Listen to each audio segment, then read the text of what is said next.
mawawala lang yung loan. Your credit facilities, ang hirap nung paisa-isa.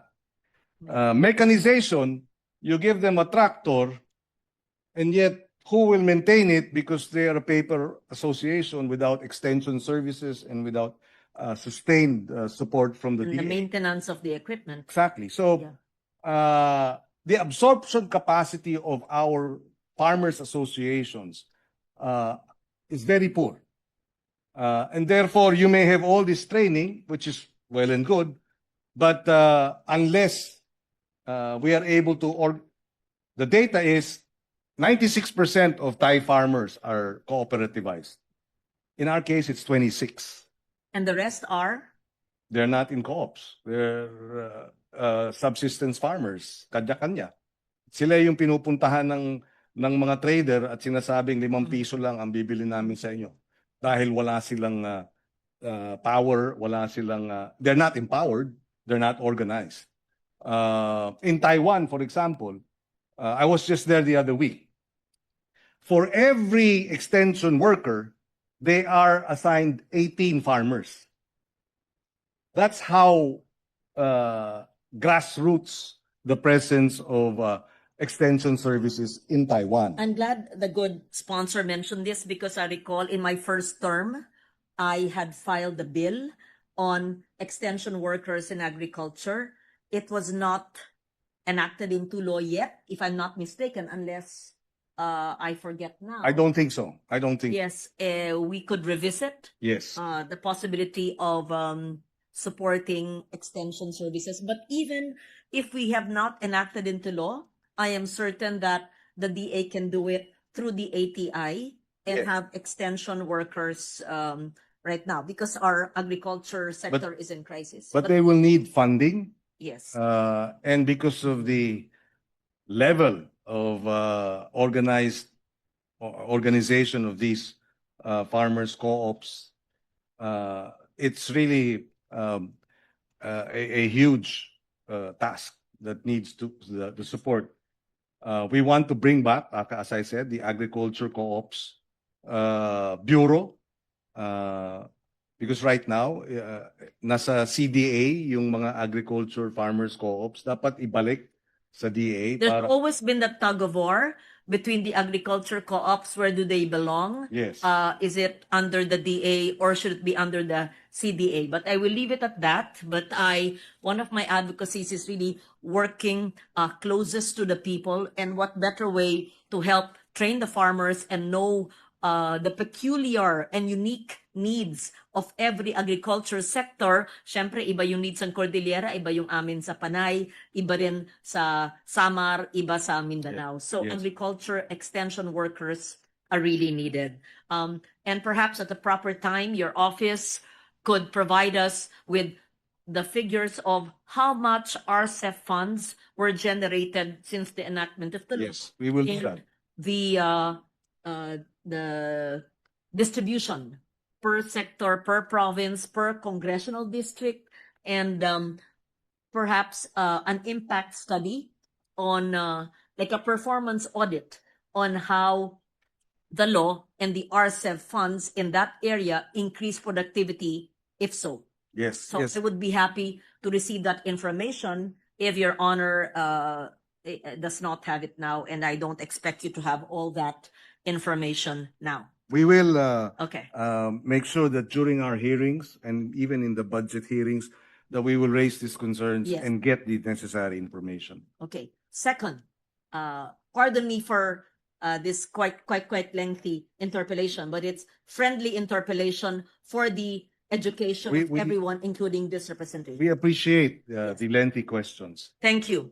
Now, on climate shocks, as you know, climate change has always been my advocacy, and how we're able to adapt, do climate adaptation with regards to agriculture. So on climate shocks and on crop insurance. So every year, we know that farmers lose their crops to floods, typhoons, droughts, and pests. As if we did not know it exists, the next year it happens again.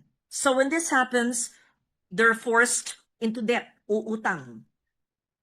agriculture insurance is supposed to provide a safety net, but coverage is quite low. Payouts take forever.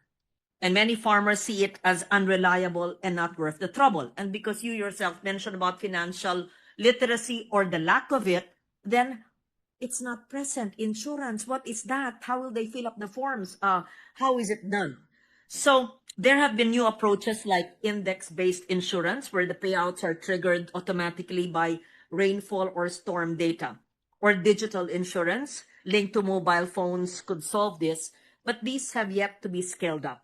And without credible crop insurance, farmers remain hesitant to invest in better seeds or technologies, knowing that one single typhoon could wipe them out. So my question is, how do we modernize crop insurance in the Philippines? Should we bring in, this was asked earlier, digital platforms, public-private partnerships, or adopt index-based models to make payouts faster and more reliable? So we would need credible, accessible insurance. And how do we go about this?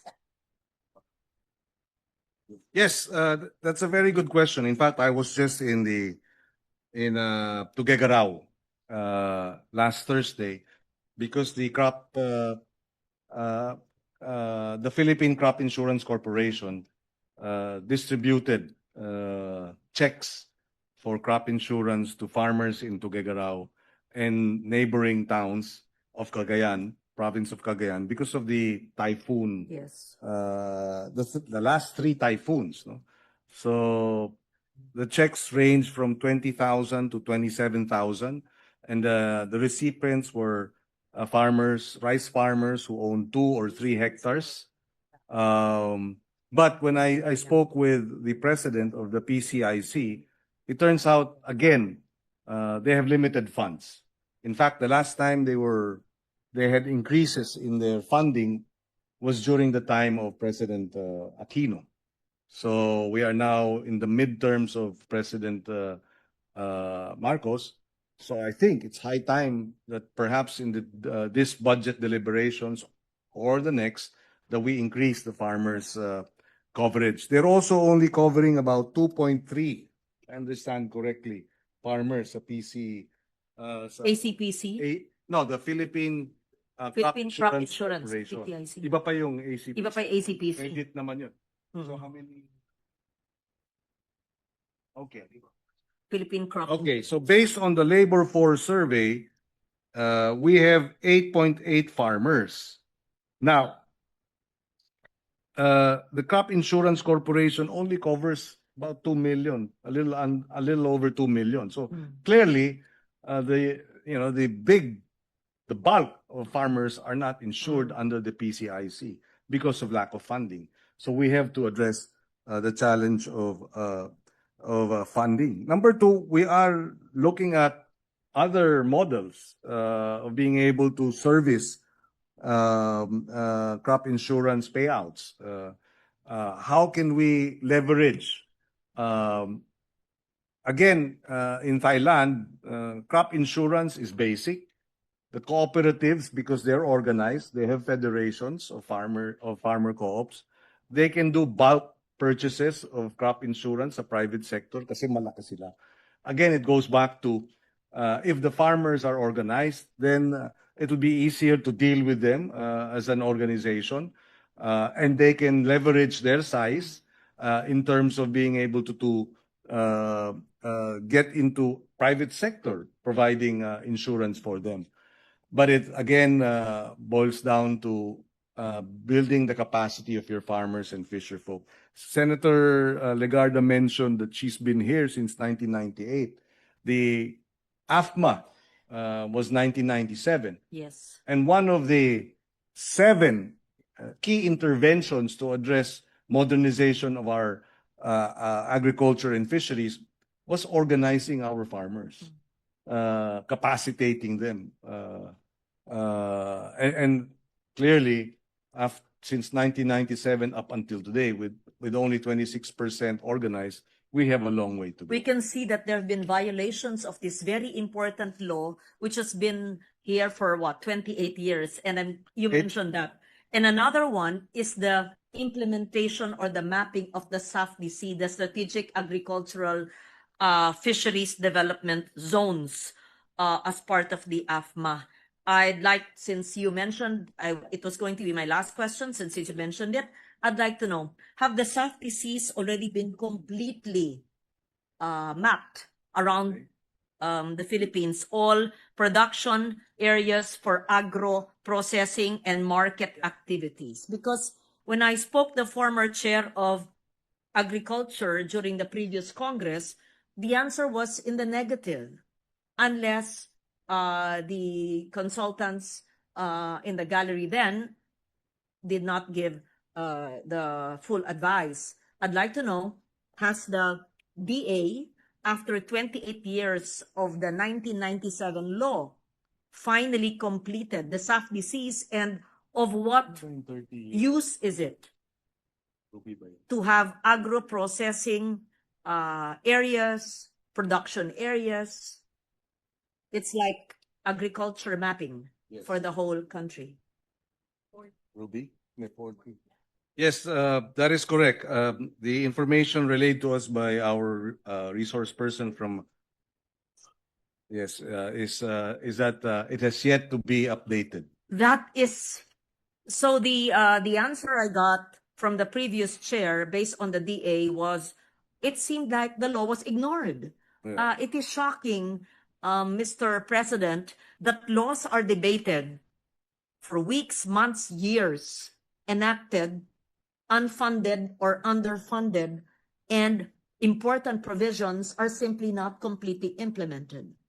Hopefully by the Pearl anniversary, 30 years. Mr. President, Mr. President, But seriously, levity aside, it is we not demand that when the Department of Agriculture presents their budget, they would have speedily completed a 27-year-old mandate, which is to map production areas for agriculture. That's probably the reason why we are failing miserably in putting food on our table. Because if you do not even know what your fishery sectors, where they are present, if you don't even know the strategic agriculture development zones, how will you protect it if you don't know it exists, if you have not even mapped it? So, are laws in this country mere recommendations or suggestions, but laws need not be followed? Is it? And that goes from 1997 to the present. So, Mr. President, That's I correct. will join you, you're the chair, in demanding that the AFMA law of 1997 is implemented and followed to the letter. I share the frustration of the good senator from Antique and Batangas and Malabon. Indeed, the AFMA is 28 years old. In fact, I recall the 7. The access to the markets for farmer support, access to credit, farm to market roads, infrastructure, post-harvest facilities, organizing your farmers and fisher folk. These were key Not components. followed. All of them have pretty much been disregarded, ignored, or completed, or remain incomplete. And that's precisely why I believe it's time to have Agricom 2. We have an agriculture sector and fisheries sector that's in crisis. Yes. None of our very few of our new generation of Filipinos want to go into farming. It's about time we sound the alarm bells and get a no-nonsense evaluation of what we have done right and what we have done wrong in the agri sector. We are just touching the surface. We're just talking about rice. We have not, and agriculture. We've not even talked about fisheries yet. Exactly. And in my previous terms, I recall, Mr. President, I had filed the bill for the creation of a Department of Fisheries. I'm not certain if I refiled that because I'm tired of filing and refiling. We have filed it. If you refiled it. We have refiled it. Yes. Yeah. we could probably study that as well. But I respect the current administration's policy of downsizing or right-sizing